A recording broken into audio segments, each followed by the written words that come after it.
Hey, welcome. I am Slipstream, your host and broadcast engineer. This is Coach Rivals, Week 7, Summer 2023. And I'm very happy to introduce Kikadaki and Svi. Take it away, guys. It's good to be here tonight. I'm excited to see some of the Coach Rivals action that I have been missing while I've been away this summer. And I'm excited to be here with Svi, my incredibly knowledgeable analyst. Yeah, I've been on one of the teams. We don't have a match this week, so here I am getting to provide some of the not the play-by-play, the color casting, and just give my first-hand experience against both of these teams so far. This is the last week of our regular season, so I have played both of them, and it's bound to be a pretty banger matchup. And we know that these drafts are going to be crazy because Coach Rivals players do not ever pick the same thing twice. They do not ever pick the normal thing. We're going to see some first-time picks. We're going to see some crazy off-the-wall stuff. I know some of these players personally. You know some of these players as opponents. And both of us know that we're in for an entertaining show tonight. Okay, and here comes the draft. There we have it. Diamond and TFT on the blue side. Gotta be kidding me, on the red. And unlike Pro, this is playing on the live patch, so there are some champions that are definitely going to be banned here from the live patch. I think that Kaisa is going to be gone, just based off of what I know about the ADC players here and about that champion in general. Oh yeah. I think, did we miss a ban on blue team? Diamond. So Diamond in TFT actually lost a ban due to having a sub. Production has confirmed. But I know what that Mordekaiser is. That's for Pathfinder, right? Yes, in my draft experience against Diamond and TFT, Mordekaiser was our first ban. I have it here in caps in my notes. Ban Mord. Just So for those of you at home who don't know who Pathfinder is, Pathfinder is the guy who will pick a melee carry top laner and he will ruin the game for you. Uh, this set ban, this Mordekaiser ban, those are purely against him to make sure that he does not win the game by himself but in the they've left first his 10 minutes. Darius open. Wide Oh, open. Oh I no. mean, if it wasn't the Darius, it would have been the Yone. I don't think there is one advantage to this, and that is he's on a champion that doesn't have a dash, at least. Oh, and the Amumu, where do you think that's going to be landing? See, The Amumu is definitely going to I Am Athlete in the jungle. Back when I played against them, they had it was week 4. In their previous matches, they had 2 Kane games and 4 Amumu games. So definitely the Amumu. The Kaisa you pointed out probably getting locked in here.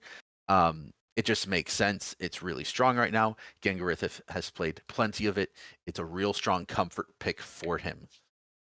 I know this to be incredibly true. I actually played last season with Gangarifith, and I know that Kaisa is one of their favorite champions, and is incredibly strong right now. On the other side, we see the Misfortune locked in. On this patch, it's okay. It's not a priority pick, but it will do some damage. I do see a problem in these first 3 picks for Diamond and TFT. They have 0 engage compared to Urgotta. Be kidding me. Very simple game plan. Amumu throws that bandage toss. Kaisa follows in, and I bet you we're going to see a third pick with some engage coming in here from UBKM. I have no idea where that Grogs is going, but I would suspect that to be support. That Decker guy, their support, is someone that, awkwardly enough, is a Maokai support main.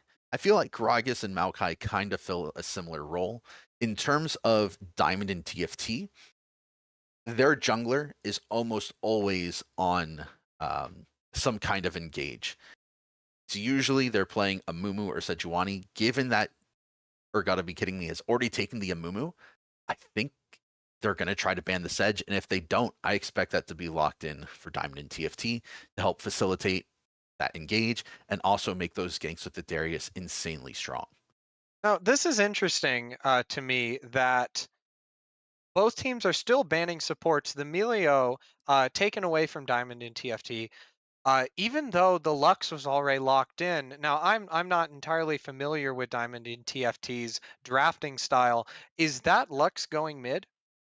It might be their mid laner. So we played against them week 1. So we didn't have a lot of data on them at the time. It could be Lux mid. I will say Rel as a ban is very interesting right now because Rel support's strong. Rel jungle is incredibly strong. Rel jungle functions similarly to Lee Sin. You've been on vacation for a month. You've missed out on the pain of solo queue Rel jungle. Just level 3, 4, 5, clap, clap, clap, every lane ganking all the time.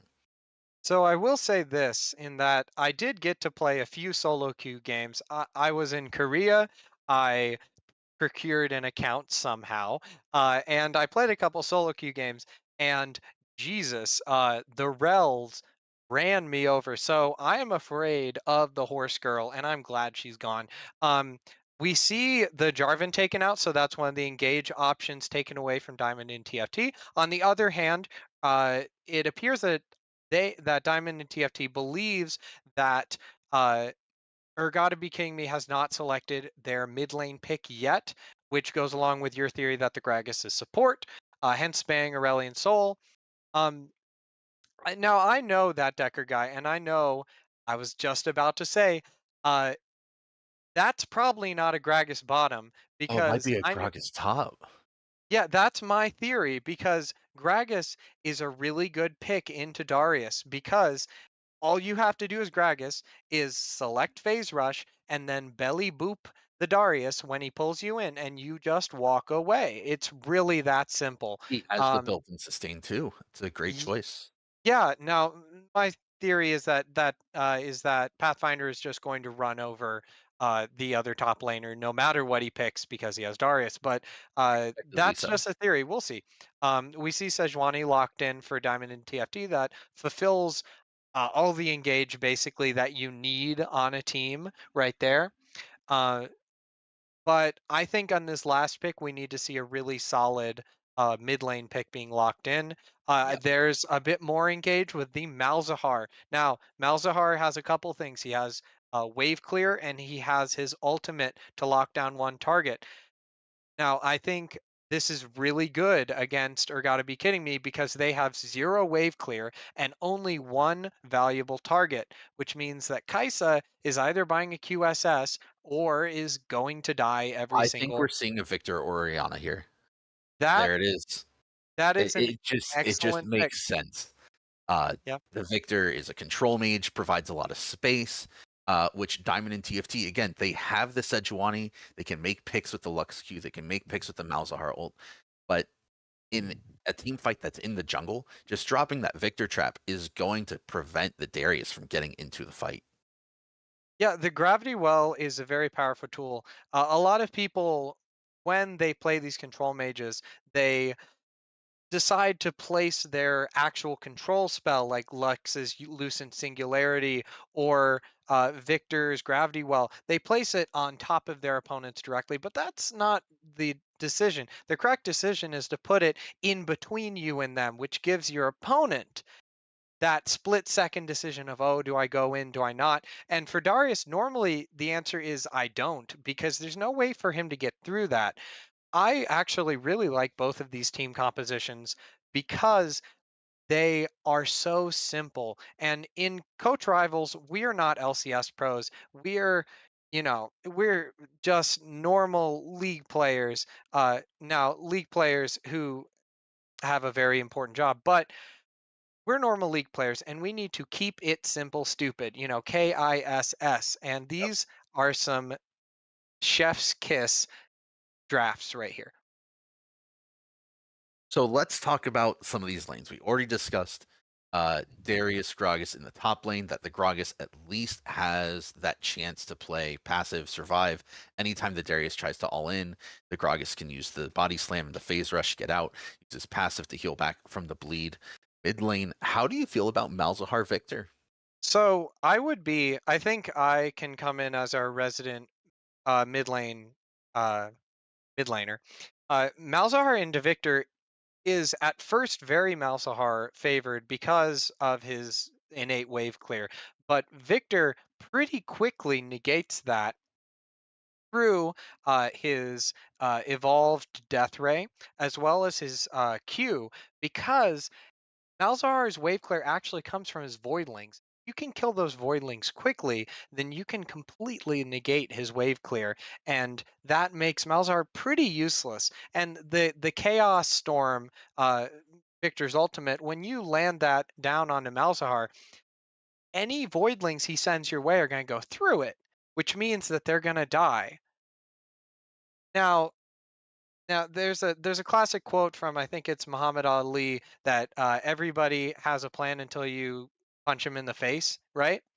Yep. And yeah, everybody has a plan until you Malzahar ult them, and then that's kind of the entire counterplay. Is Victor has all these different little mechanics, and Malzahar has Flash R. Uh, I think that's going to be the main thing this game is we're going to see Sejuani ultimates and Malzahar ultimates.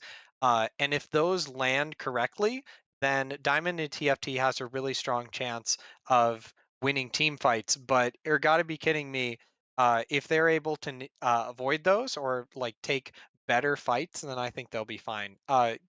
Continuing in the lanes, what do you think about this asymmetrical bot lane? One side an enchanter and one side an engaged tank support. So I think that overall, this would typically favor Misfortune Lux. They don't have to commit to anything. They can poke. They can play the game how they want to play it. However, I I just feel like Kai'Sa Nautilus have that oomph, that pressure. I'm expecting them to bring Ignite in this bot lane. I am expecting them to just say, we are going to try to push the wave. We're going to try to all in level 2 and start snowballing the Kaisa. Kaisa and Nautilus can absolutely just come in on either of those champions. And once the Nautilus is on top of Misfortune or Lux, even if the Lux Q comes in to snare and keep them in place for a second, it's too late. You've been Nautilus, you've been stuck in place for 3 seconds. And that Kaisa can do a solid amount of early damage. Insane amounts of mid-game damage as well, based on how they itemize. We gotta correct something real fast. You said uh, that Lux will be trapped in place for 3 seconds. So like Well, the Nautilus hook into the stun into the slow, even if you cue the Nautilus, you're still gonna be in range of all the Kaisa coming in. now I agree with all that, but we need to also include the fact that this Amumu has only one lane to gank, Oh, and that's a very fair yeah. point. So this Lux is going to be trapped in place until gray screen, I think. Um, so we that's one good thing about Or Gotta Be Kidding Me. They have an extremely straightforward game plan. It is gank bottom, get Gangariff the head, put the entire weight of the team onto his shoulders, and that is the game plan. That is the only game plan because if Amumu ganks top, it's a double kill for Darius. If Amumu ganks mid lane, um, then Malzahar walks away. There's not much there. We've got some stats coming up on the screen, and we'll see that Pathfinder here. Obviously, we've touted him. He's got a really great win rate on this Darius. Same thing.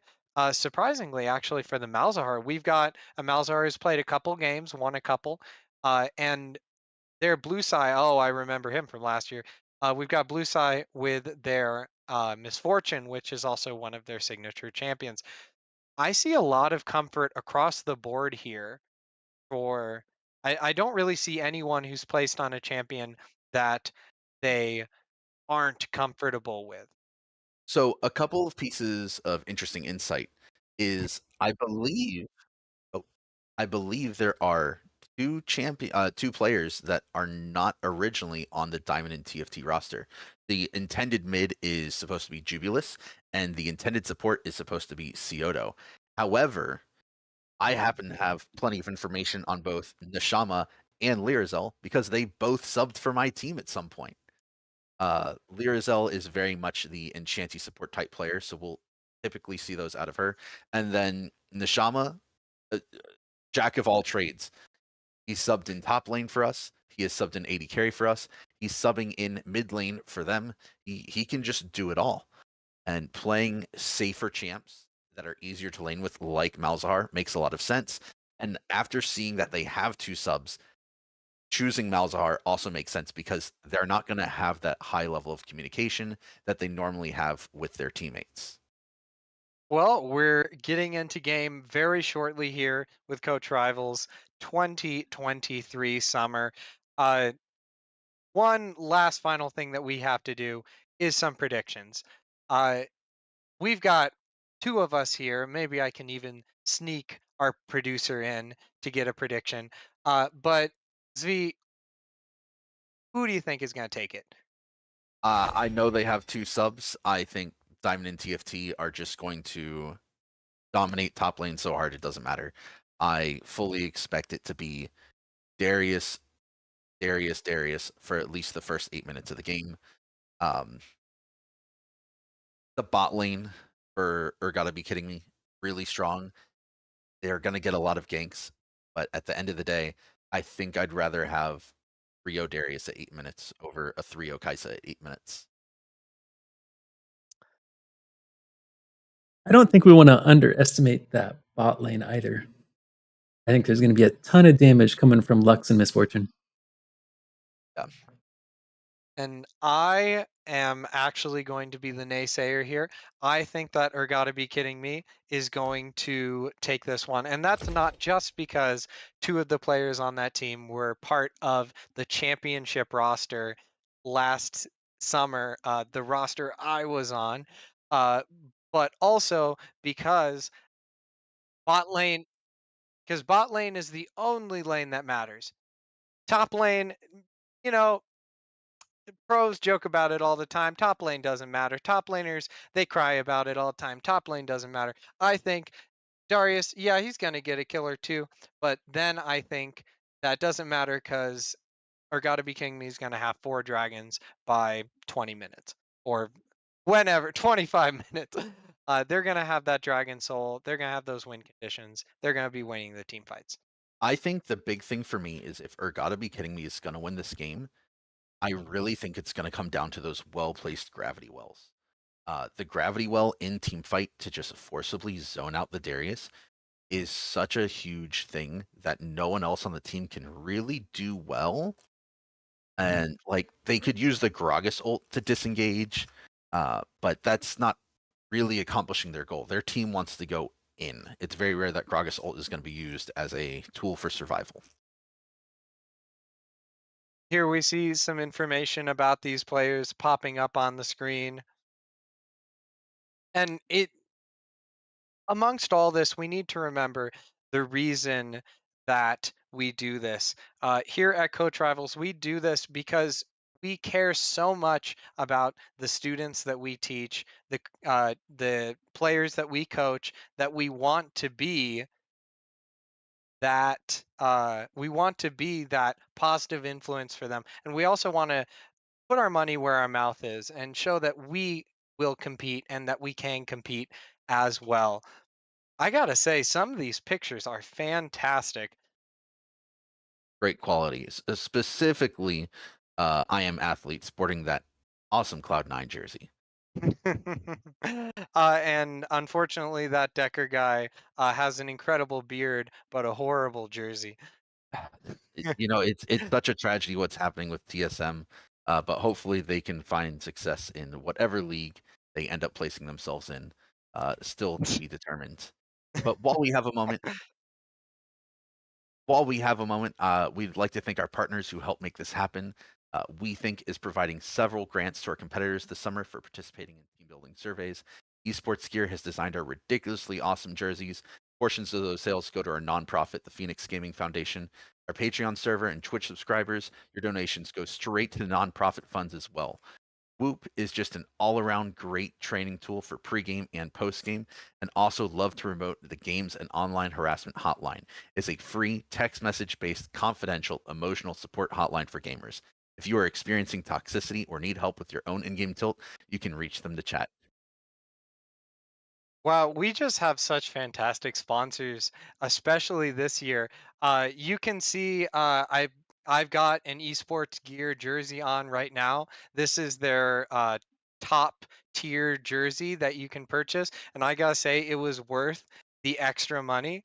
I actually purchased these as well for my students. They were designed custom. Uh, Last year, and they were incredible. They were just fantastic.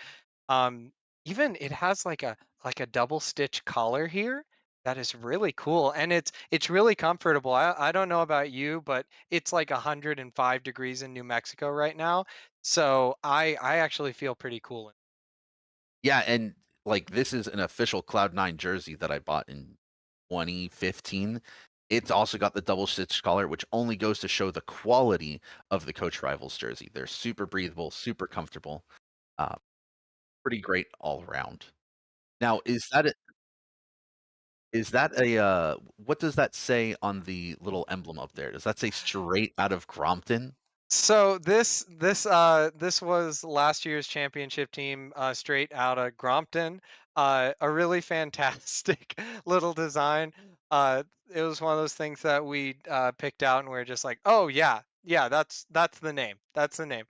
And a little present I brought back from Korea. So if a jungler is ever giving you trouble in real life, you can just toss that towards them, and then they'll just walk away. Yeah. They'll go chasing it. Yeah, We seem to still be waiting for game technical difficulties. You know how it is. Riot Games, small indie company, production values at the LCS level, amateur level, and below sometimes experience struggles, but we are doing the best we can to get y'all the game. I mean, stick around.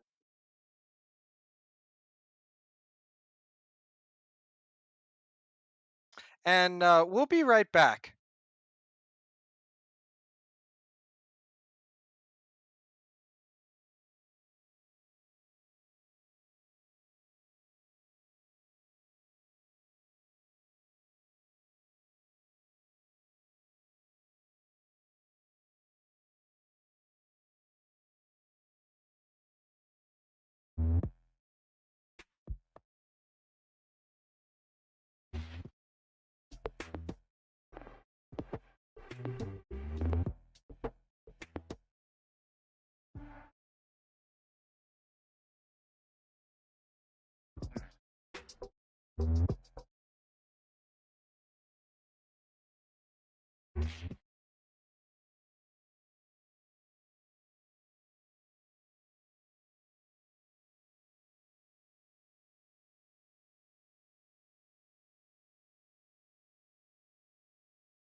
Okay, just let it.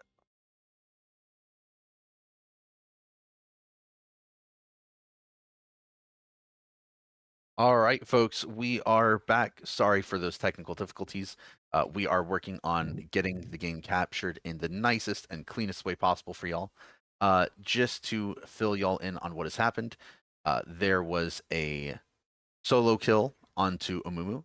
Sejuani took down Amumu in the top river, and then Malzahar received a gank from Sejuani to get a kill onto Victor. Yeah, it's been a spicy game so far, but not in the way that we expected. Top lane, Gragas is down 30 CS, but that's not a huge problem. That's kind of what we expected.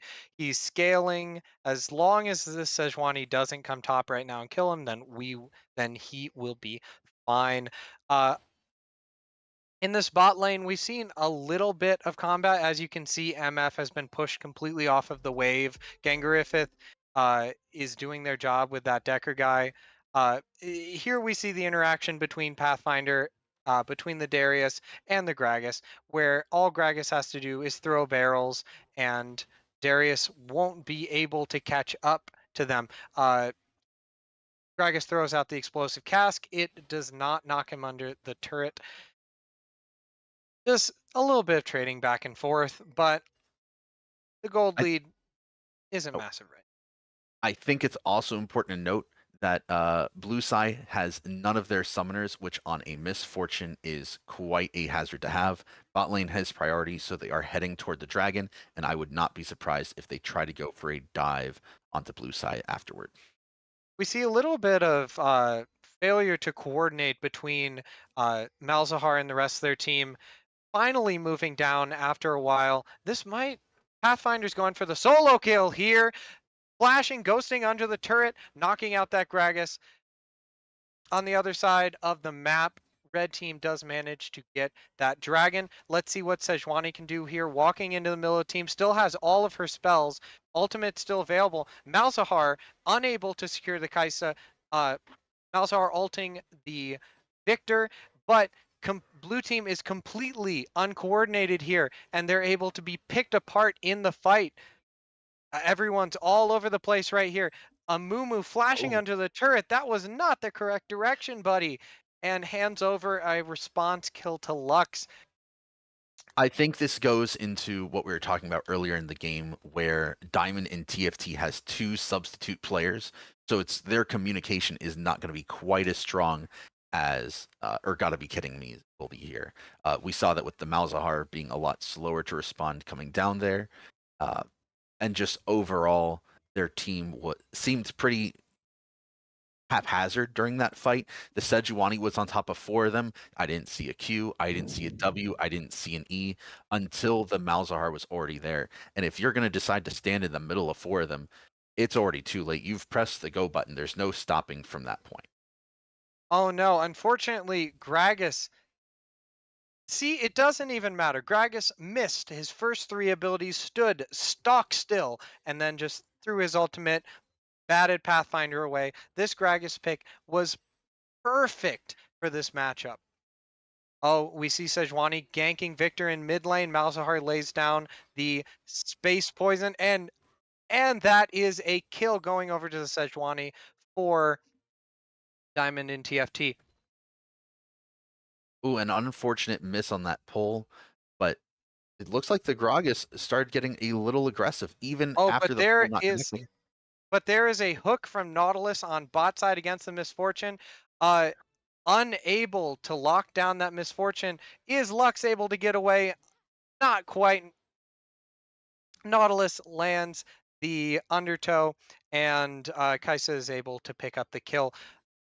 We do see Gragas really has a million ways to get out of Pathfinder's range between slowing Darius down with a Q, bopping him with the W, bopping him with the E, with the flash, with the ultimate, and let's see, can he get away? Oh, that was the apprehend from Darius, and that is the kill. How many summoners did they need to burn to get that? They didn't. Oh, Yeah, Pathfinder had already used his Flash and Ghost. You can see that Lake Damon already still has both their summoners up. Gragas, the big doge, flashed Eid at the very beginning of that fight. The unfortunate part is he did not respect Sejuani's ult, having such a long amount of time locking him down in place for Pathfinder to catch up on his Darius. And I am surprised after having a bit of priority mid lane, getting that kill top lane, they didn't go and immediately secure the Rift Herald. yeah, I think that goes towards the lack of coordination that you've been speaking about. I have been I've been really surprised by Victor getting any kind of priority in this lane. Victor got a couple of early assists as well as just farming pretty well. And we have Nautilus throwing down the depth charge. Let's see if he can land the undertow. Undertow onto Misfortune, but is that But the enough with the unfortunate ignite? split focus. Gangarif is going in. Let's see if he can get the double kill. He cannot. Lyrazel lands the light binding, locking Kaisa under the turret and securing the kill. So that's a 1-for-1 in bot lane. I think that was a really good play by Gangarithith and that Decker guy. Unfortunately, while that Decker guy was busy locking down Misfortune, Gangarithith saw Lyrazel with almost no HP and said, I want that one. And then by the time they were both under tower, yes, it was 200 HP each. But he's also got to remember that tower hurts, and he's just a little Kaisa. Here we see Malzahar and Sejuani chasing Victor into the jungle, able to force him to flash. There's nothing really that Victor could have done there other than just not go in the first place. Here we see the pushing power of Malzahar. Victor's not quite able to respond to it yet. And all in all, and what is this? We see Big Doge 9000 knocking back Darius with the ultimate, but Pathfinder is on a roll. Pathfinder doesn't even need to use the ultimate to knock down Gragas. And Gragas used every tool there except the flash. He got the ult to push him away. He got the E, but Ghost just makes the man too fast. He puts on his Air Jordans and he just catches up like it's nobody's business. Undertow from Nautilus lands onto Misfortune. Oh, the double depth charge from Nautilus. Let's see if that second Undertow can land. Here it goes. Locked down. Gangarifith for the double kill. You know what? I see an extreme. Oh, I can't even talk. Sejuani comes flying out of the brush, landing a glacial prison onto There's Victor in the action mid all lane. across That the is. map. Yeah. Oh no. And this is two low-level characters going into Darius. They Oh, didn't. They didn't respect the 3-kill Darius, and now it is a 5-kill Darius. That is a this is double kill. this is exactly what you talked about in the draft, that the Amumu should never come top. Amumu doesn't have the damage early. Gragas doesn't have the damage early. This Darius will 1v2 regardless. You know, if I was Gangarifith right now, I would definitely have some words to say to my jungler. That was a poor decision, but it was great play from Pathfinder. I am particularly impressed by the way earlier that Pathfinder was able to secure a solo kill by hiding behind Gragas. See, you never expect an opponent to come at you from your own turret. So this is one of those things that makes Pathfinder just built different. These creative plays. Yeah, and right now we see a pretty stable point of the game. Dragons up, probably going to be highly contested based on the Amumu hovering nearby. But Sejuani is on the opposite side of the map. That gives, or gotta be kidding me, the opportunity to start trying to stack dragons and pray for a really good dragon soul here. A mountain dragon soul would be incredible for this team. Infernal isn't bad either. We got more damage for the Kaisa. That's exactly what she needs. I actually see a big macro misplay, I think, up here with Victor going into the top lane. Victor does not have the tools. And while I'm speaking, Gragas going on to Malzahar here. Let's see. Ooh, the great What a good timing. cancel. Oh, no, great timing from the ultimate, the explosive cast. But Malzahar is just able to burn down Gragas. And this is just not the game for Big Doge 9000. Unfortunately not. But you were making a pretty great point that the Victor going to answer the Darius in top lane, he doesn't have a good way to answer. If he ever uses the gravity well, Pathfinder on his Darius is just going to walk on in.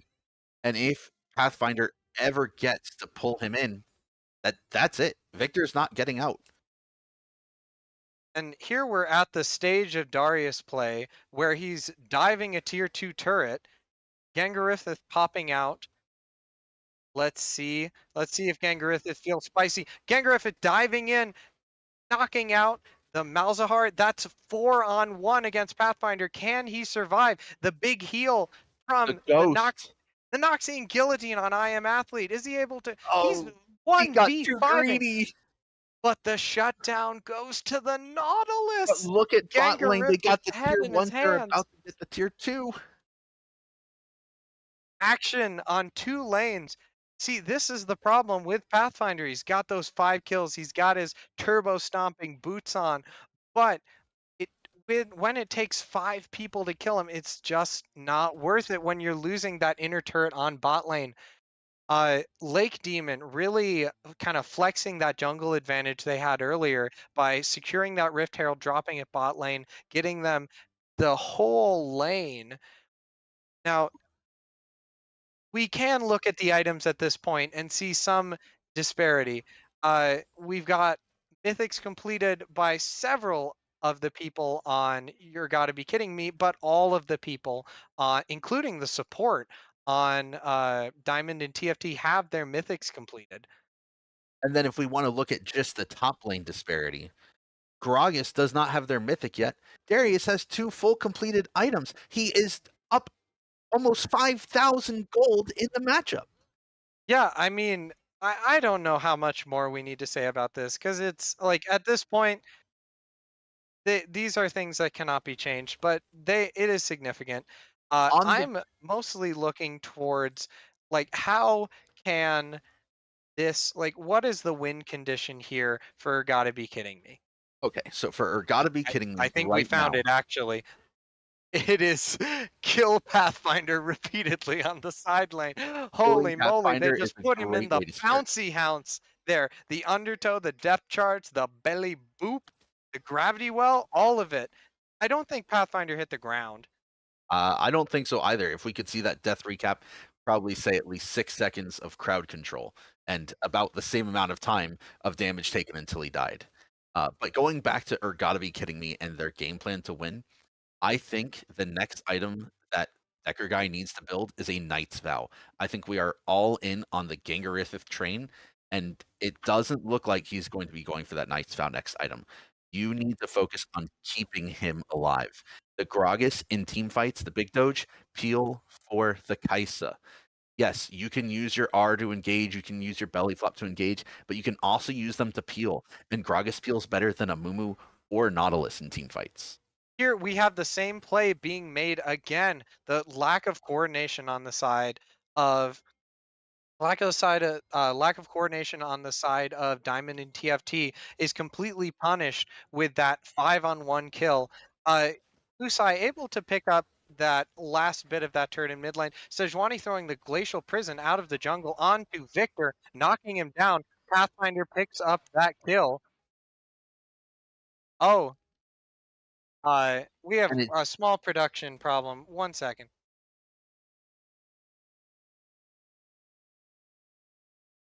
Okay, sorry about that. We're back into it, and oh wow, we're not the ones in it. Diamond and TFT are the ones that are in it because they are diving the enemy base right now. Pathfinder is out of control. Flash forward from Malzahar, landing that ultimate onto Kaisa. That is the win condition gone that for might be the or whole Gotta Be game. Kidding Me. That is the entire game, unless they decide, actually, I see pings to retreat. I don't know quite about this. I guess they're afraid of getting wiped with those short death timers. They want to stop the Drake stacking of Or Gotta Be Kidding Me, grabbing that Infernal Drake. That really is the only way back into the game for them. But we just saw how far ahead they are. Sejuani and Darius both, I'm pretty, yeah, Darius flashed inside the enemy base to do that fight. And Sejuani just didn't give a heck about the whole thing. Misfortune laying the ultimate over from across the wall. Even, I think, with that flash timer, probably flashed into the base. Yes, I think the 3 of them did flash into the base. Oh, Sejuani I queued over the wall. I think we might be going for a spicy 20-minute Baron. For a I 21-minute Baron. They've got to speed this up. They're on wards. Diamond and There's no way TFT they can is go right for it. here. I mean, The why not? Sejuani is Just the send it. Sejuani's bot lane, but A, they don't know that, and B, I still think that Diamond and TFT would win the 4v5 here. You're 100% right, but at this point, it is almost a 10k gold lead. I really want to see, or Gotta Be Kidding Me, just send it. Just Yeah, full send it. I Really. would have put every single person onto that blast cone and just immediately popped out and said, "We have 15 seconds. Let's pray we can get this done before they show up." Because I'm not sure there's many other options here. I'd And here we see the opposite problem now that Diamond and TFT has remembered that the Baron exists and is going for the fight.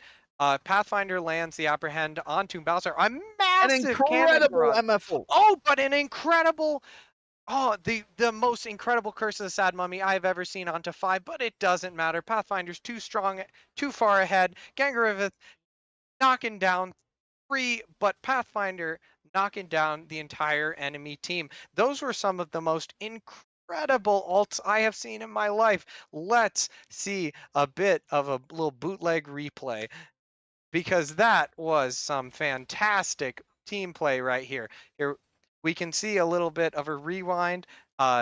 Diamond and TFT starting this Baron. That's when we see Gragas initiate the teleport. Immediate flash out from Victor, but the MF ultimate is too powerful. 5-mana Mumu ultimate, locking him down. Gangariffit doing a lot of damage. Malzahar too, but it just doesn't matter. The Glacial So Prison was my still apologies. on. The Urgotta be kidding me almost had that team fight. I'm not sure if you saw in that replay, but as Gangarifith on the Kaisa jumped in, he was immediately Malzahar ulted. And in that Malzahar ult, I would reckon that Gangarifith's damage to that team fight was less than 500, because the second he went in on that 5-mana Mumu ult, it was already too late. The Malzahar ult was clicked, and that was it. Yeah, I mean, it's unfortunate here. You can see that the Darius kind of has a will of their own, where they're saying, "Hey, we're doing Baron." The rest of their team is not on the same page. We've got Malzahar taking Gromp on the other side of the map. We've got MF just barely going to get here, but that's the problem, is that the gold advantage is such that he can do this. Yes, and you say Malzahar taking Gromp on the other side of the map. I think he's just hiding himself, because right now they can win the 4v5 at Baron. Malzahar has teleport in case things start to go bad, but that's an open bot lane inhibitor, and there's the Malzahar teleporting in. They've made the call, hey, all 5 of Urgotta be kidding me's here. Oh, It's time to end this game. Amumu failed the bandage toss to get into the pit. There's no way to steal. But Pathfinder, I don't know if he's being brave or suicidal. He knocked down, but Gangarifith is out. It is Victor versus the world right now. That Decker guy needs to land some really great peel. Lux Binding barely misses onto Queso, but that Decker guy is the sacrificial lamb. And how is this Glacial Prison always up, landing onto Victor? Can Victor get the last damage out? No, that is the 3-man Baron left for the side of Diamond and TFT. They should be able to close out. Kaisa, Amumu, Gragas here. Maybe they just get that inhibitor. There's really not much else Urgotta be kidding me could have asked for in that team fight. They put Darius in the bouncy house again, locked him down, took almost no damage, but the issue was they had to spend almost all of their resources to do so. So by the time they finally finished the Darius and were in a favorable 5v4 situation, they had no ults left to use to capitalize on that fight. Right now, Urgotta be kidding me is in turtle mode. They are protecting their base as best as they can. If I were Diamond in TFT, I see an inhib to go for bot lane. I see an inhib to go for top lane. You don't have teleport up for a couple of minutes. Send Darius to bot lane. Send 4 top lane, and just create the pressure. And ultimately, this is not the end for either of these teams. We're looking at a series tonight, if I'm not mistaken. Yes, the best of 2. Oh my goodness, but we've got a team fight here. Darius flashing into the middle, able to get that 3-person ultimate. Gangarith immediately cleansing Malzahar ultimate, but it doesn't matter. Malzahar hopping across a very strange blast cone. Not quite the right angle. Oh, that's so unfortunate when you're in those high-pressure situations. You're trying to min-max, get as much distance as you can, and it just did not work out. Unfortunately, maybe if Gangarith had made it back to base, they would be able to clear all the waves pushing in, but they're just going to come up through bot. They've got supers in mid in the base already that they can meet up with, and this game should be over right here, unless there is a miracle play. Or they're not ending. It's now this is the silver lining for Urgotta be kidding me, is that Diamond in TFT is allergic to hitting the enemy nexus. Now Gangarifith, they've got another chance, and you saw them get. Actually, I'm not entirely sure how they cleansed that Malzahar ult. Did they just sell their QSS? I think they might have just sold their QSS. Because I saw a cleanse I saw a cleanse on a like split-second cleanse on Gangarifith to get them out of that Malzahar ultimate, because they would have been dead about 5 seconds sooner if that hadn't happened. Here we see the setup from Diamond and TFT. They're just trying to get some vision in the top side. I think that they could be a little bit more aggressive here. They could get these waves pushed in. Here we see kind of the power of the Victor, and Pathfinder again getting caught out. Can Gangarithith pop him down before the Noxian Guillotine comes down? Mid-air, Gangarithith blasts him out of the sky, and that is another solo death for Pathfinder.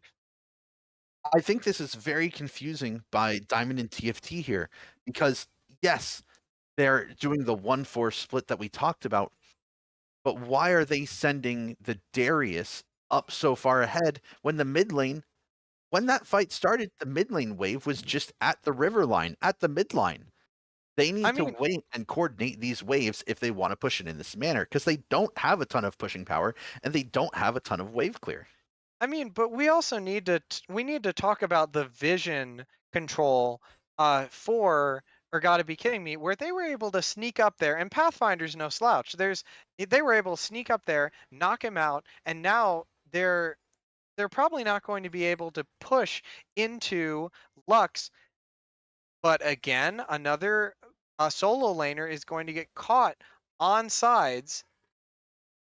Unless that's a very fast Malzahar, and they're, excuse me, or gotta be kidding me, is unable to catch the Malzahar on sides.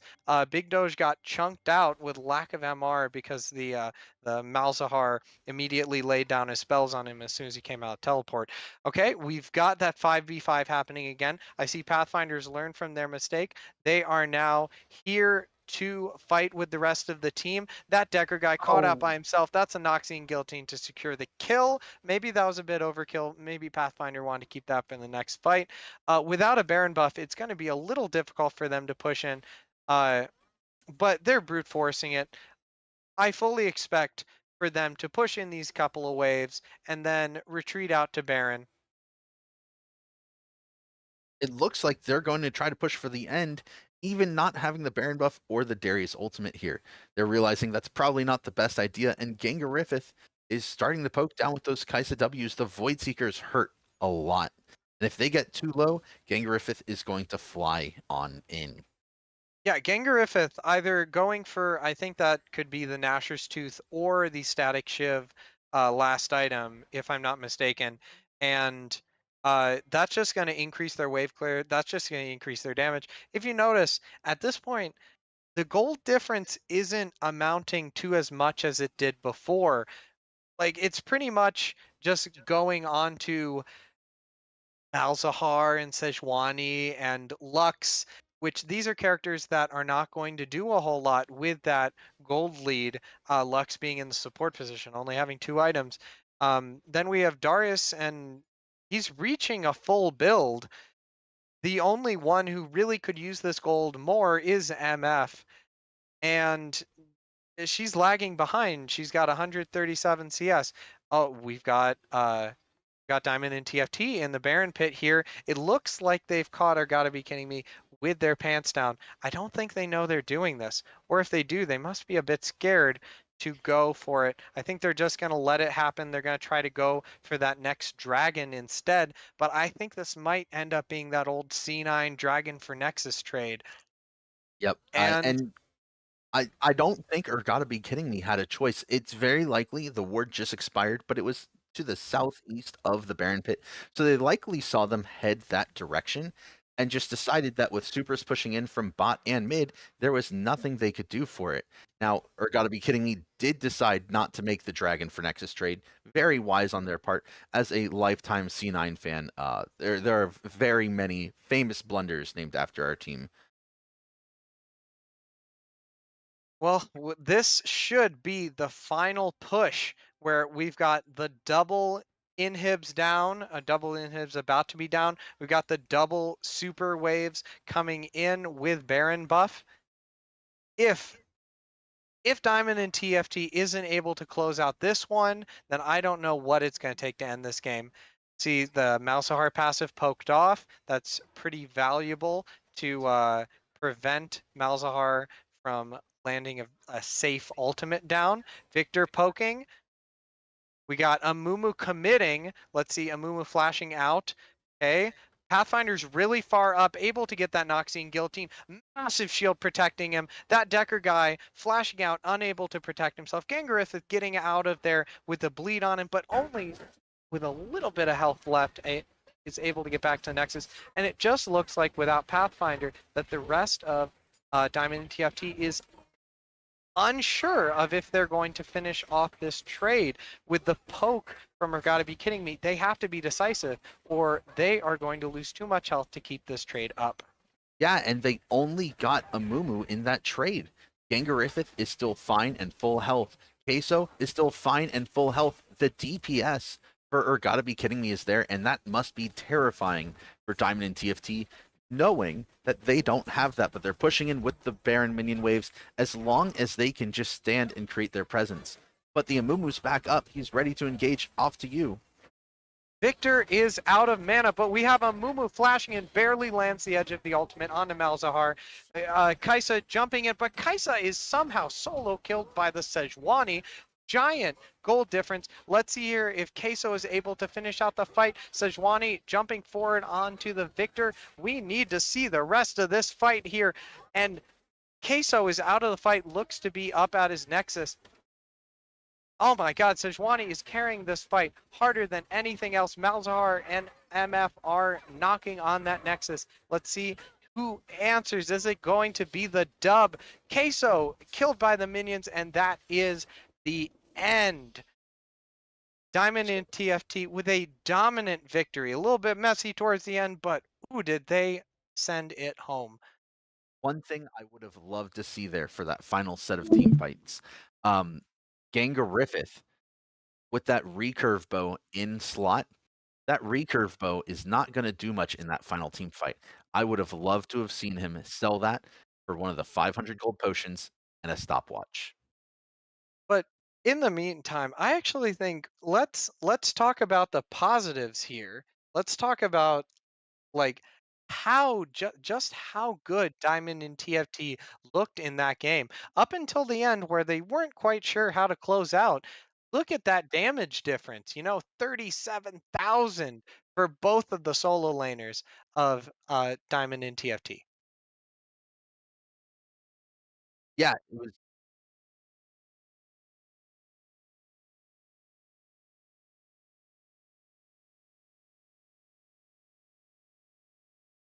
There you go. Sorry about that short delay, folks. Pretty amazing game, to be perfectly honest. You could have seen that be something that ended at 22 minutes at that first Baron scuffle. But Urgotta Be Kidding Me, they weren't kidding. They're here to play. They showed up. They kept the game exciting. We were worried that they were rolling over and calling it when they were not contesting Barons and objectives, but they decided they were going to sit tight, huddle up, and just wait to make the best plays possible. And it worked out for them a few times. They bought themselves some opportunities in that game. It just unfortunately was not enough to overcome the massive gap in damage and gold. Yeah, I don't think that this is a lost cause, that this is a definite run back for the next game. I I think agree. we're yeah, I think we're in a really good position to see some good League of Legends coming up.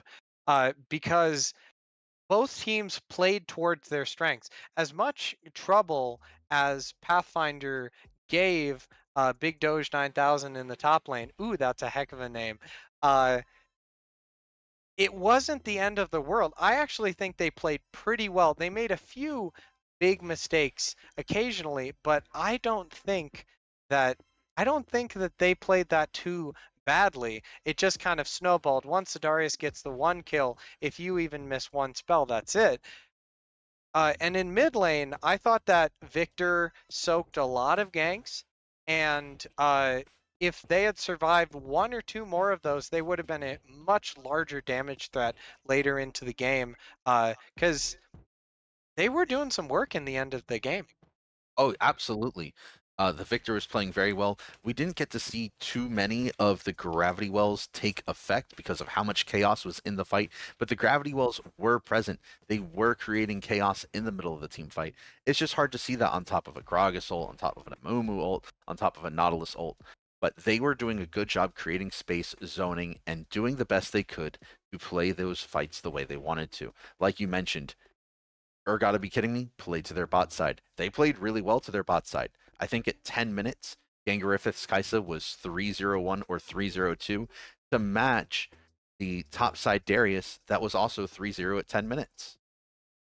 And I want to point out real fast, there are only 3 different kinds of team fights in 3 different kinds of just fights in general in this entire game. 1, Pathfinder gets a solo kill. 2, literally every member of Or Gotta Be Kidding Me kills Pathfinder. If you've seen that, any JoJo fans out there, if you've seen that scene where they're all just kicking the guy, yeah, it was like that. And 3, it was just carnage. Like the most crazy, out of control team fights I've witnessed in my entire life, where everyone fights to the death. Like, those were just so much fun to watch, every single one of those. Yeah, absolutely. The team fights in the mid game were absolute chaos, but they were controlled chaos. The players weren't just inting themselves for the most part. They were actively trying to do their best. There were some small mistakes on both teams' ends. Sejuani standing in the middle of 4, Amumu going under tower. But you know what? Can't make an omelet without breaking a few eggs, and that's what League of Legends is all about. You're not going to see perfect play in the LCK, and you're definitely not going to see perfect play here. But the nice thing about here is you're going to see exciting play as we go into not the draft. I apologize. So I actually thought up a little game for us right here. And my game is called Are They Actually Diamond in TFT? So if my internet would load. Hold on. So I actually pulled up some of the stats here for the members of Diamond in TFT, and we're going to play a little game to see if you can guess. And we're gonna go by Price is Right rule. So that means you can guess up to a certain point, but if you go above their rank, then you don't get any points. Okay, so well, actually, that doesn't make sense if you're the only one playing. No. Whatever. We're It's just fine. gonna It's go fine. for it. It's fine. Okay, okay. So, Pathfinder is. Are they He's a top laner. diamond in TFT? I'm giving him gold too. You think gold too? Yep. You looked this up. You looked this up. You looked this up. I swear I didn't look it up. He's a top laner. He's not Okay. thinking that hard. He Okay, plays Argus. He's not thinking that hard about it. Oh my goodness.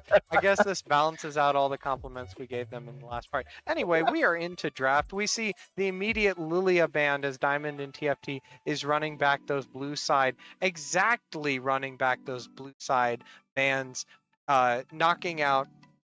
There's the Darius. They had to ban it. That's the Darius. That means that Pathfinder has set up, as well as Yone, as well as a couple other picks. Honestly, I think that banning out Pathfinder is a bit of a fool's errand. Last year we were playing him, and ooh boy, it didn't matter what we banned. But we'll see what the last ban here, and an excellent ban for Diamond in TFT, knocking out that Kaisa. That's going to knock out a lot of Gangarif's agency in this upcoming fight, a lot of his safety, a lot of his long-range poke. What do you think the last ban here is going to be for Urgotta Be Kidding Me? If I was Urgotta Be Kidding Me, I would go with the set, but going with the Sejuani as well is a really good option. It, again, is pinching the pool of the jungle early, especially if Urgotta Be Kidding Me takes a Mumu. It almost makes me wonder if Diamond in TFT is going to respond with that Amumu themselves. Oh, and we've got the mind reader here. Oh my goodness. That was a heck of a prediction. So I'm actually a big fan of the Sejuani ban. The Amumu requires a lot more commitment from Diamond in TFT, where Amumu goes in, maybe dies. He's kind of a hand grenade. Lux locked in for Gotta Be King Me. I think that this is to give Gangarithith a bit of a better, easier laning phase. The Zac also picked up. I think this is a flex. I know for a fact that Decker guy plays Zac in support. Yep. So this could be a flex. But it also could be a flex with the Lux. It's not that Decker's guy's style. So I think it's most likely going mid lane with Queso. It's not a whole lot of damage, but it is a good steal. Make that lane phase a little bit easier for Gangarithith. Yeah, and I think an important thing to note here is that by taking the Lux away from their support, again, their support is a substitute and an enchanter at that. So the Lux is very likely one of their main comfort picks. The Zac, in addition, they did, or gotta be kidding me, was doing really well with Vision for the first 20 plus minutes of the game. Zac thrives in Vision. You can get those ridiculous gank angles. And here's the Malphite. This is a heck of a flex. This is definitely not going on to Pathfinder. And if it is, ooh boy, that's strange.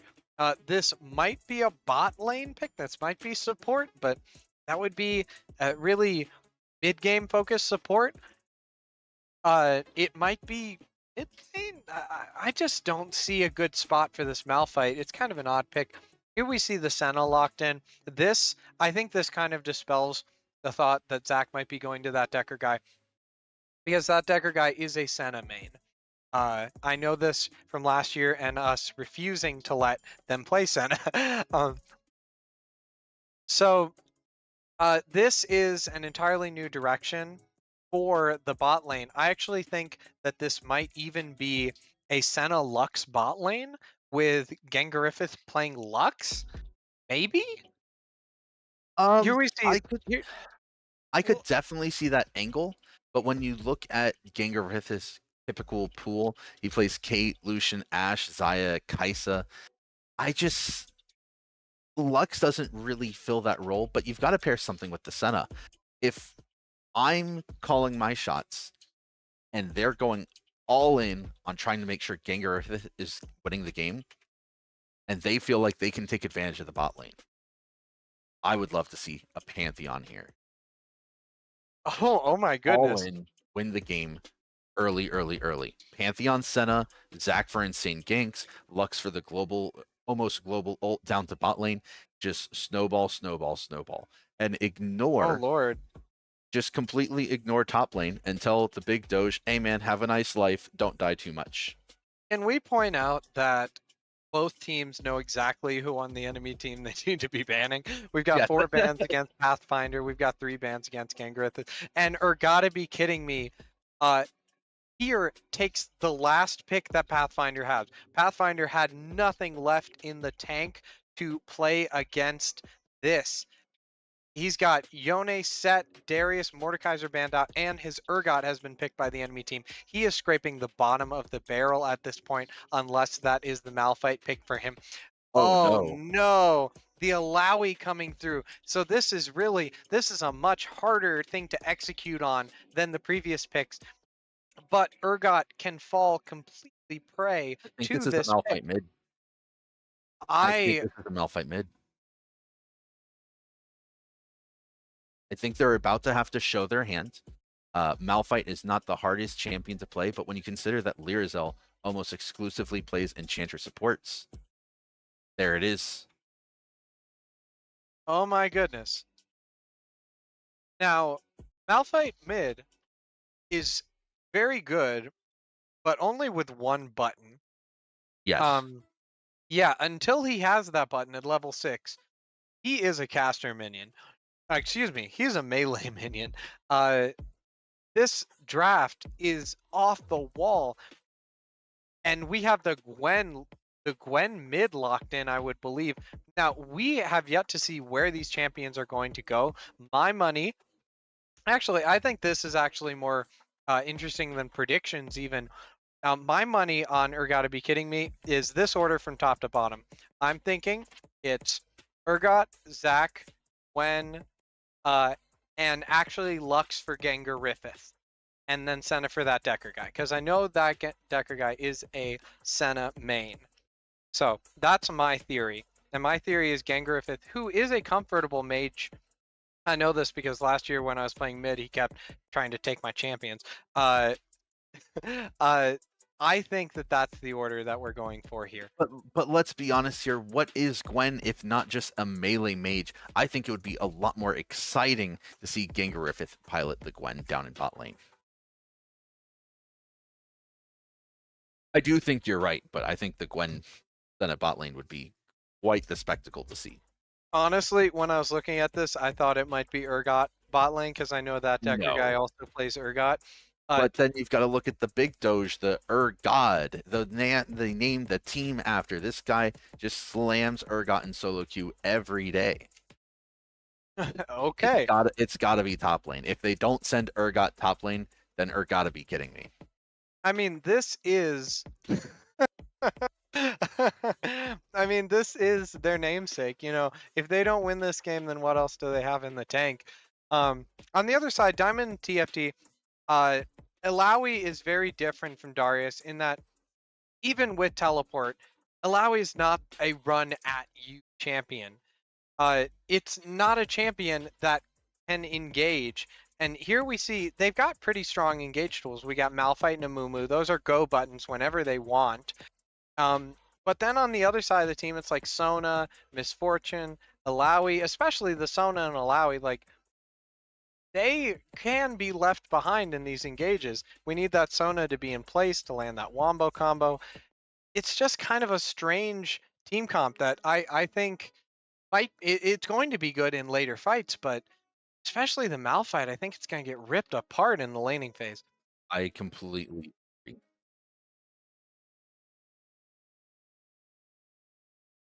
Oh, we've got confirmed from production that Jubulus is subbing back in mid. That's Diamond and TFT's standard mid laner, their roster mid laner. I think I'm assuming that there was some kind of delay that prevented them from arriving for the first game, and now we've got more of the intended roster put together. But Gwen into Malphite, that's a toughie. Malphite, uh, Gwen is going to just push the wave in, be largely ungankable just because there's not enough damage between Malphite and Mumu. Yeah, and And rock, paper, scissors, rock beats scissors, but this is League of Legends, and the only thing that's going to rock is Malphite's world after he gets rocked by this Gwen in lane. that is the dirtiest pun I've heard in my entire life. You didn't like the 5 or gotta be kidding me jokes during draft? Oh my god. There's only so much I can do here. But you know what we can do? We can talk about this Sona, because me personally, I don't love the Sona pick here. You really highlighted it. Mumu goes in. Malphite goes in. Alawi, like, if they lock them down enough, Alawi can jump in and then press R and just laugh as the tentacles do everything for her. I think this Sona would have been better off being a Seraphine so that you could get that ult even while still not being able to get as deep into the fight as your allies. You're definitely right that Seraphine would have been just better, because what is Seraphine if not just Sona but better? But Sona is still able, like, Sona maybe is kind of the ghost that Alawi wanted coming into this match. Um, and That's a great maybe, point. yeah, maybe it's there to give Misfortune a little bit of help in the laning phase. My main worry with the Sona is that Zac is gonna kill her over and over again. Like, Gangariffith is going to be landing those light bindings. That Decker guy is going to be like, there's just so much CC coming in. This every time I see a Sona in solo queue and pro play, if it's not paired with something to protect it, it is just free gold. It's a bag of money walking around or She's floating around. incredibly fragile, like you said. Yeah. It's very easy to get on top. She doesn't have escape tools. Um, and it's like her damage late game is amazing. But you can see this team comp, they have MF, they have presumably an AP Malphite, they have Alawi, they don't need damage out of their support here. Let's take a look at some of the replays from last game while we wait to get into this one.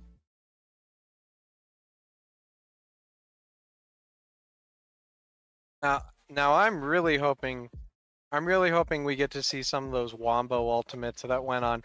Now, I do ask for everyone at home to excuse us a little bit. We had some interesting technical difficulties this game. Nautilus, let's see And if that second Gangariffith, under token I think land. he's about Here to fly goes under that turret. lockdown. Oh no, no, this is Gangariffith the for quick the pickup double for the kill. double kill. You know what? I see Gangariffith had oh, such I can't even smooth talk moves. Sejuani. He comes flying out of the But- brush, landing a glacial prison. Is it just me, or did Victor was Victor like magnetic to the glacial prison this game? And You know, Glacial knocking out Prison, Nautilus the hooks, they Malzahar, all have that's questionable 4-on-1 hitboxes. against Pathfinder. You've Can seen he it before survive? where it looks like The they can big almost heal curve these from skill the shots. The And Noxian guillotine on that's I just Am how it Athlete. goes. Is he able to? Here oh, you get to see 1v5. Pathfinder. He went for it. But the He decided. shutdown I think he goes was to out with the ghost.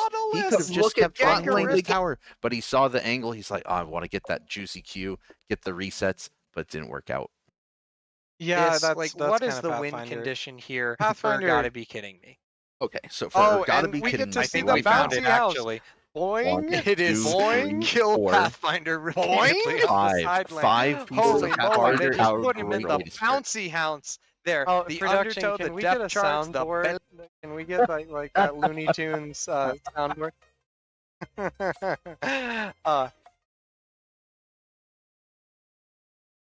Yeah, just really Exists fantastic. and I is love going these. for the fight. Oh, here's those Pathfinder sick lands the ultimates, upper hand okay? onto We've got Bowser. a A look at massive, the massive incredible misfortune. MFO. Oh, but an Kaisu incredible pops in. You're Oh, right, Kaisa the does most no incredible damage in curse that of the fight sad mummy I've until- ever seen onto 5, but Yeah, it doesn't that's matter. all. Pathfinder's Victor's too damage. strong, I didn't realize too far that. ahead. Yep, the Gangariffith- Kaisa was left useless. As the Amumu ult expired, the Kaisa ulted in, and Malzahar just clicked on him and said, nope, you're not doing anything here. The Kaisa really needed to get in there about half a second or a whole second earlier to lay down that damage and clean up the whole team fight. You know, that's really great trigger discipline from Kaisa. From Malzahar. Because I know a lot of Malzahars who kind of play like Riven mains where they're like, I want to press the button. And they just ult the first person they see. Oh, and here we go. That Decker guy on his trademark Senna. Big Doge on his big Urgoge. And you were totally right with that mid-Mal fight. We'll see from his build if he goes AP. I think that would be a pretty smart decision based on how many opponents are squishy and how many opponents can easily build magic damage on the side of Urgotta be kidding me. Yeah, I'm curious to see how the level ones are here because we did not get to see the level one setups last time. It looks like right now they're both opting for a 5-point. Don't want to get too spicy. Although if I were Urgotta be kidding me, I see Lux, I see Senna. I would try to go in. You land a single piece of hard crowd control there, that person's done. They're gone. No, I gotta be Whereas- in. Oh, go Yeah, ahead. whereas Diamond and TFT, they don't have a single piece of hard level 1 crowd control. I gotta be honest. I think level 1 should be a bit of a snooze fest. Like, I really don't want crazy things to happen here level 1 for either of these teams because neither team has a very strong level 1. We've got some CC in the bot lane. I think that's really going to help the bot lane if gotta be kidding me. But like Sona and Malphite, and if Amumu starts Q, that's really bad for his jungle clear. So I'm expecting we're just going to wait till 6. And when we hit level 6, the entire map is going to explode. Everyone's going to be killing everyone. We have both junglers starting on the bottom half of the map, which means they'll both path up, and there should be an interesting kerfuffle for the Scuttle Crab at about 3:30 when it spawns. So far, right now, just looking at summoners, I think it's important to note that Diamond and TFT for their bot lane have brought heal and exhaust, just to help keep them alive and sustain through the lane. Like we mentioned earlier, Sona is incredibly fragile. So this is a pretty great move for Gotta Be Kidding Me, where they were able to anticipate the lane swap and keep their favorable matchup. Oh, we've got a lockdown onto blue side. That's the exhaust going down onto that Decker guy. Are they able to get that damage? MF flashing out. That Decker guy, you can see he's got blood in his eyes, just ready to go against them. Yeah, and look at this bot lane now. Blue Sai is having to recall incredibly early. They're down 3 summoners, and that was just off of, or gotta be kidding me, getting level 2 and going all in for it. And then you made a great point earlier about them predicting the lane swap and calling it Ooh, the correctly. sidestep from Urgot with the flash whip, but he forgot that Pathfinder already still had his flash. We've got Zach jumping in. Are they able to get the first blood? And that is the redemption for the Big Doge, the biggest of first bloods. I think another important thing to note there, the Zach flashed into that bush so that he could save his E for the engage, but Diamond and TFT did not see that. So they don't even have knowledge of that flash having been used. Great execution by the team. And honestly, just well played overall. That was really ballsy to make that call. Hey, flash into this bush, jump into the lane. But you know what? It worked. The Big Doge knows his champion, knows his limits, and like, I just need a little bit of pressure, and then we're there. Yeah, I mean, they're making their namesake, making their namesake proud. This is a fantastic start. We can also see that there is a CS discrepancy across pretty much the whole board. When, as we anticipated, kicking the Malphite's butt. But on the other hand, Lux is really managing to see us really well against this misfortune, and that's something for some people. I think it's pretty standard knowledge that uh, Senna is not a farming champion, where generally we're going to have that Lux binding down onto Blue Sai, and I don't think Misfortune is getting any more farm than they already were getting. We're gonna have this massive wave crash in. Oh, and there we go again. Pathfinder somehow gets the solo kill mid. I believe that was just a really good Amumu gank, landing probably from the bot side where they didn't have vision, knocking out Big Doge.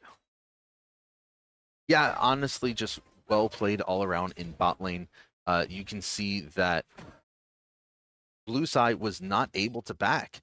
They're only at 9 CS. It's 5 minutes into the game.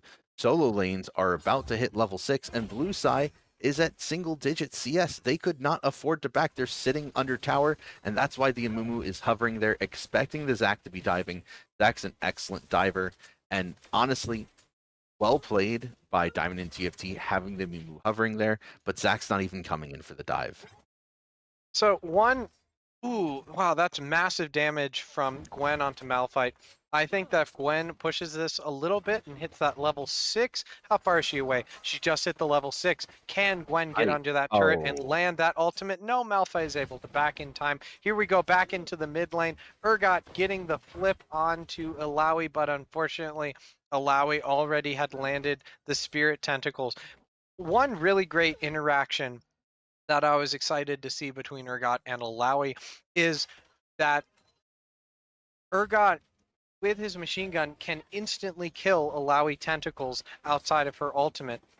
We see a little bit of a scuffle down here, but I don't think Amumu is going to get a good angle just walking at that Decker guy and getting Griffith. So really, they're just holding them under tower, and ooh boy, that's a lot of damage. I can't wait for those level 6 to be hit in bot lane. We're going to see some serious damage. Pathfinder really bringing those tentacles to Big Doge in the mid lane. Yeah, and we're coming in for a gank. I'm not even sure this is called a gank at this point. I think Queso is just trying to come change the matchup. Or gotta be kidding me, got the favorable matchup they want, but it's not working out until it is.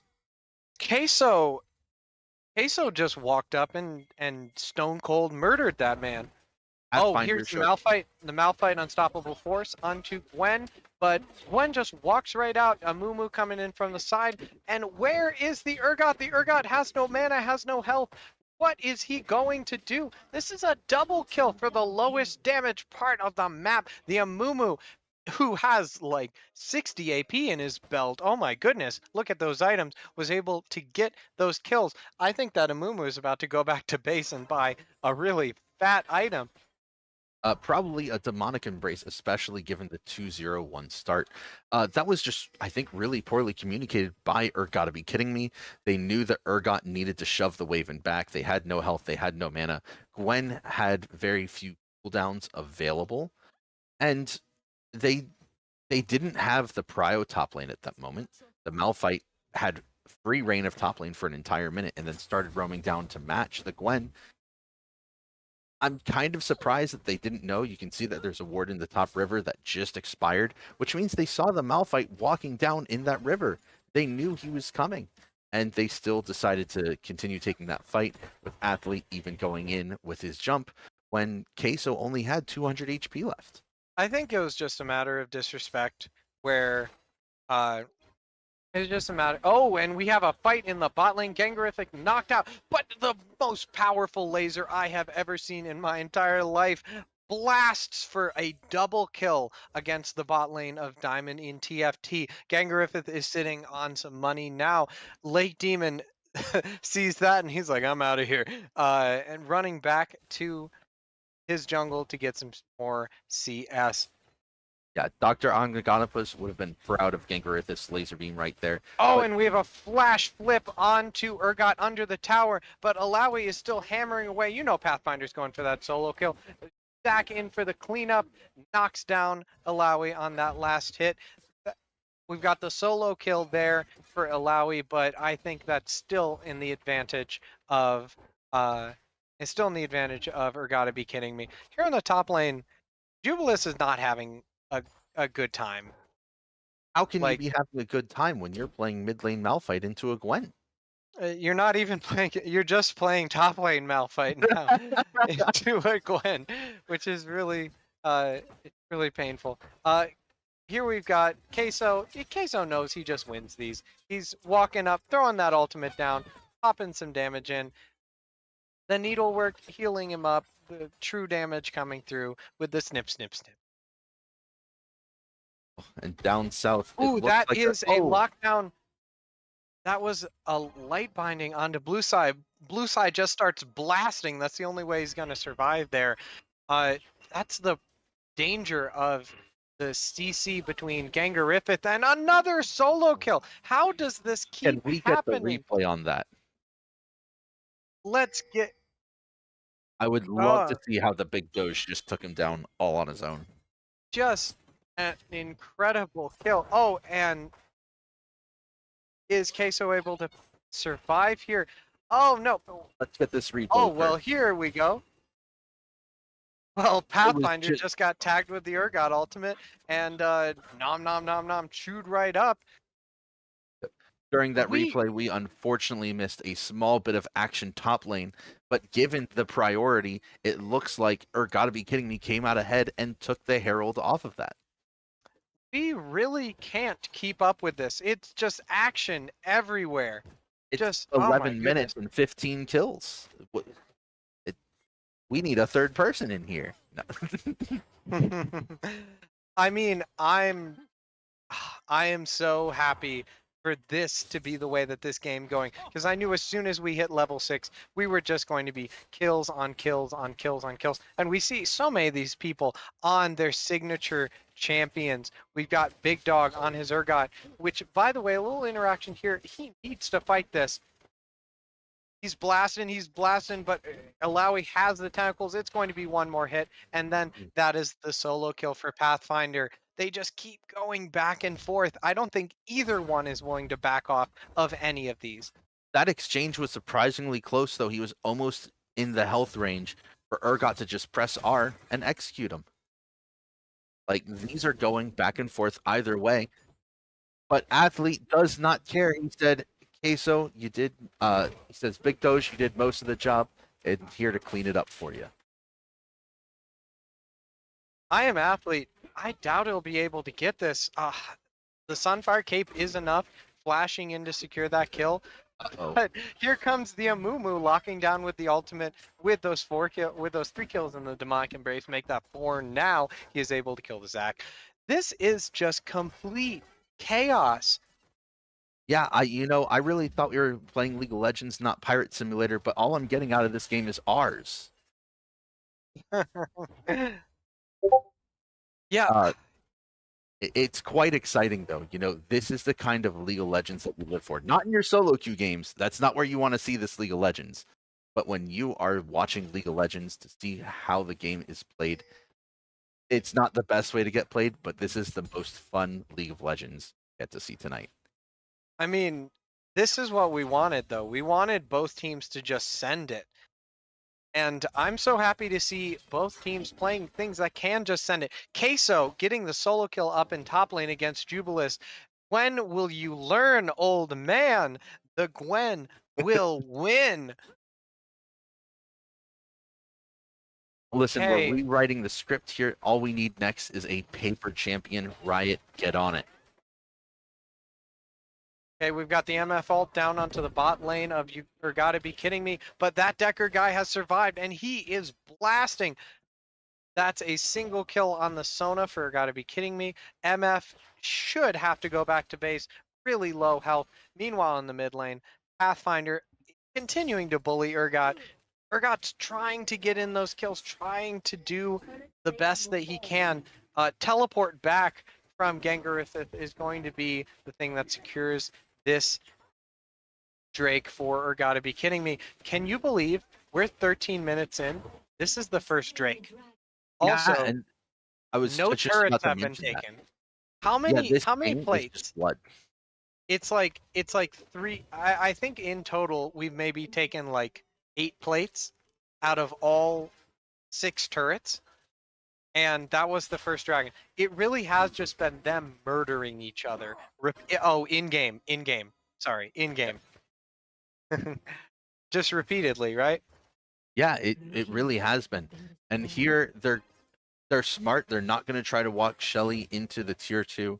Maybe they have the read that Lake Damon is down there waiting for them. He's not showing himself. Very smart of them not to try to push their luck. Me personally, if my bot lane is 5-1, I'm pushing my luck there, and I would have gotten punished. For just production, could we get the vision toggle just to see? Because I have a feeling there are no wards on the map. Also, that's probably also the reason they've been fighting this much, because they just can't see the junglers coming. They have just been murdering each other. Gwen pushing Malphite out. That's going to be the second turret for you, or gotta be kidding me. Yeah, for that vision toggle. Oh, And here we see that low range for. Oh, and that is the Amumu ult not landing onto the valuable targets. Can that Decker guy dish out the rest of the damage? Lux has nothing left in the tank, but the Amumu does not land the bandage toss on that Decker guy, and that Decker guy is able to secure the kill on the Pathfinder. This is just a disaster. This is exactly what we were worried about, is the range and the power of this bot lane from Urgotta be kidding me. It really feels like both of the players are playing at their A game. yeah, and we are seeing just the ability of just the Senna and the Lux. Constant AoE damage, shields, heals, poke, long range CC. If they cannot get on top of these champions, Senna and Lux are going to run wild. Jubilus is stuck up in the top lane answering the Gwen, so he's not able to ult on top of him. It's up to the Amumu to get in there and land the ult. Speaking of ulting on top of him, Jubilus knocks down Queso. Let's see, is the snip enough? Oh my And gosh. Queso is so far ahead. Kills a full health Malphite from 300 health. This is Again, I mean, it's really like this is the performance we needed to see after that Victor was not as impactful as it could have been in the last game. This I is the absolutely performance agree. that we needed. Yeah, and it feels like a lot of players that needed to show up. Oh, are here showing up. is. Are we going to see a solo kill here? I think Urgot has nothing left in the tank, and the healing from the healing he from flash Malawi in? was too much. I think that was, what you gonna do? That was the best that Urgot had.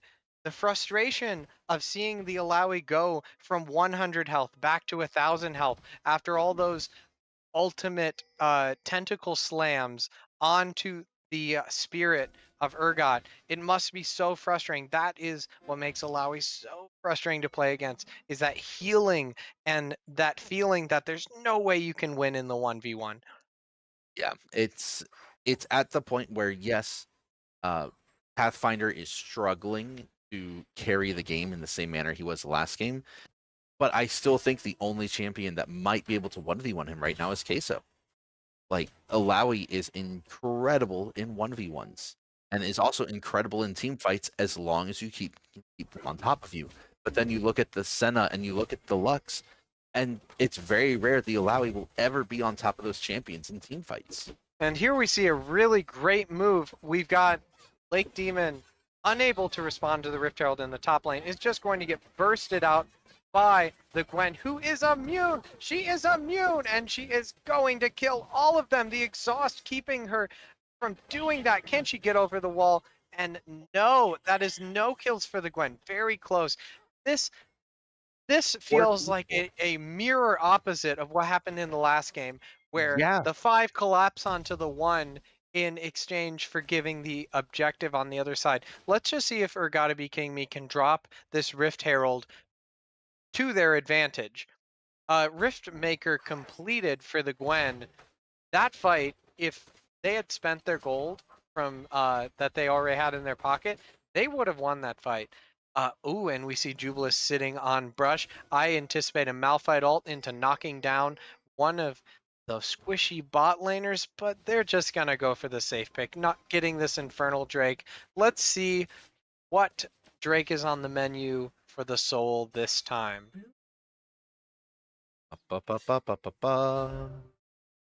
The Mountain Soul. I actually think that the mountain map here is really advantageous for Urgotta Be Kidding Me. Again, they have champions like Senna and Lux that can play around those boulders that are created on the map. Zac actually benefits from having these more disjointed sight lines because he can fly over multiple things. Whereas for Diamond and TFT, yes, they can. I've got to cut you off here because I feel like Urgot is going to get caught out here, and yeah, there's no way he's getting out of here. Is there something that Urgotta Be King Me can do on the other side of the map? Because they have a herald. Nothing. Oh, and Gangarifith is just like, hold my Graggy Ice. I will even out that score. Knocks down Blue Side, complete one shot. And there's the Rift Herald we were talking about. You send 4 people top to deal with the Urgot nonetheless. Maybe send 4 people top to deal with the Gwen, but the Urgot's a surprising call. Oh, it's Pathfinder 2 bot lane right now. Pathfinder finding his way into the middle of 3. This time he decides it's not worth it.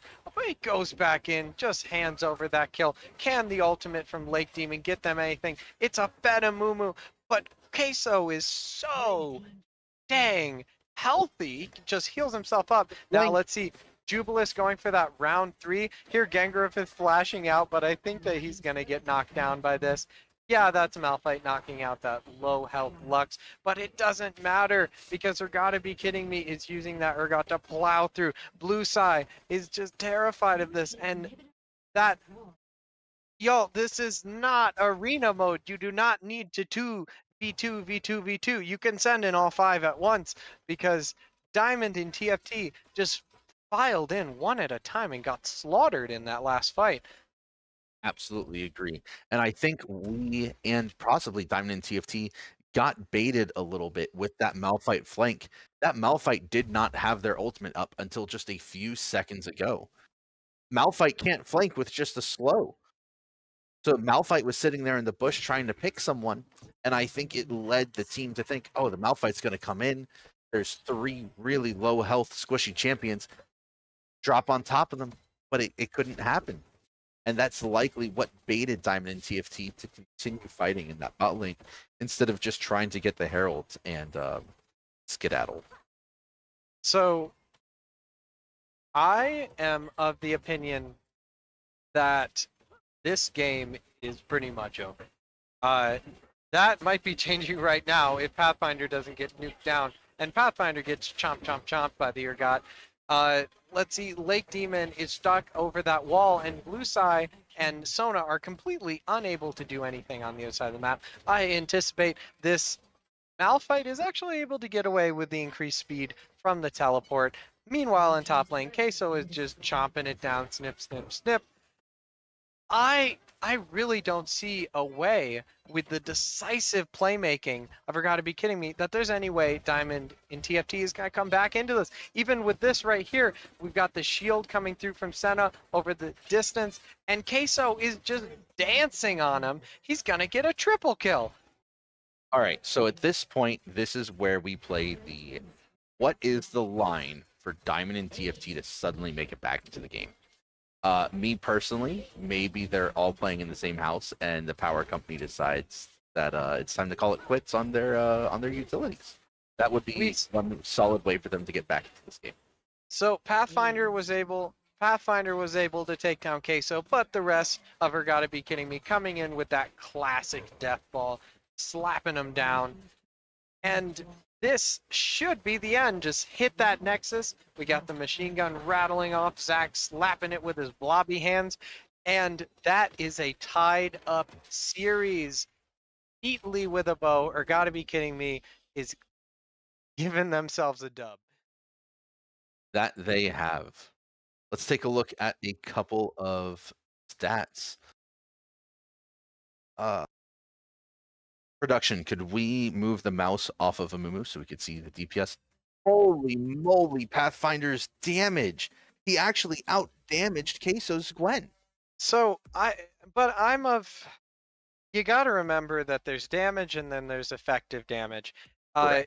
If you're just sitting there punching an Urgot for like 30 minutes over and over again, that's gonna inflate your damage number. Now on the other hand, that Gwen had a really high damage number and was getting kills with it.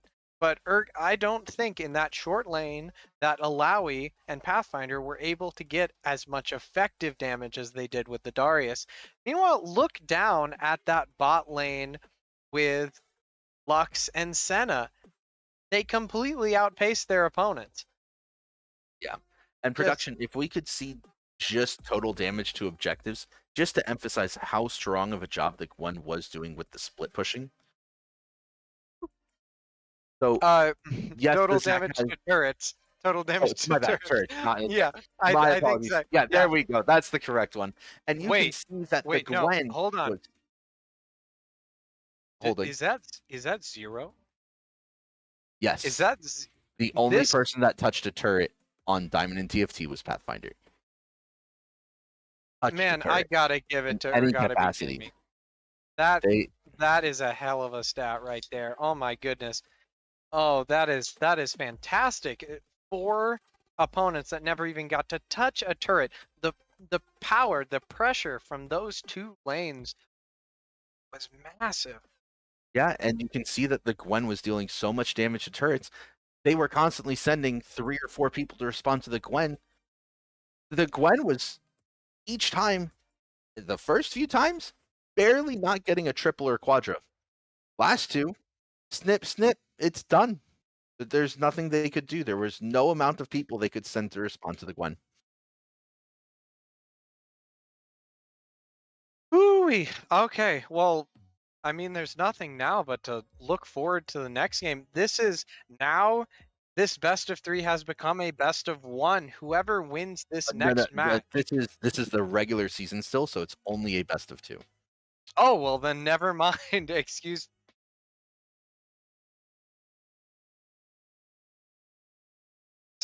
Blue side just starts blasting. That's the only way he's gonna survive there. That's the danger of the CC between Gangarifith and another solo kill. How does this keep happening? Get the replay on Big that? Doge in the mid lane, getting his revenge on Let's Alawi. get... Ooh boy. I would love. Nom nom nom nom nom. Lake Demon unable to respond to the Rift Herald in the top lane. It's just going to get almost bursted getting out the by 1v4 here, as we immune. mentioned in She this is team fight. immune, and Gwen she has is not going to completed kill the all Rift of them. Maker The yet. exhaust keeping her Have they? from doing that. No, Can she get over the wall? They hadn't completed the Rift that Maker. is They hadn't no completed kills the for the Rift Gwen. Maker yet. Had they completed the Riftmaker, pretty confident that's a 1v4 dub for the Gwen. Top lane answering the Gwen, so he's not able to ult on top of him. It's And up here to the we Amumu go to get in under there the and land turret. the ult. Speaking Look of at how ulting low on Queso's top of health him, bar gets. Look at Jubilis this. knocks That's probably like down 150 Queso. health. Let's see, And his Boom boom Nana. needlework Oh enough my all the gosh. way. Queso Yes, into so like- far ahead. Oh my Kills a goodness. full health Malphite. What is Amumu to do there? He's just kind of left holding his bandages. Like, what you gonna do? Blue side just starts blasting. That's the only way he's gonna keep survive looking there. at these, and I keep expecting Lux the to snipe one of those in danger the back of lane, but the this is just CC gonna be between Oh, Gangariffus this is and another solo I mean, kill. this is How the, does this the Can solo we kill get so the nice you replay want on to see that? it twice? Let's get. But was, I mean, was it actually the same one twice? There were a lot of solo kills mid lane, back and forth. I mean, it was honestly that game was insane. It was just pretty great. oh my goodness. I love watching this league. Like LCS, you can talk about it's like everyone is so thoughtful and well prepared and their moves are so intentional. But like look at Coach Rivals where every single coach is just like I'm going to send it and then his teammates are like don't send it and then he sends it.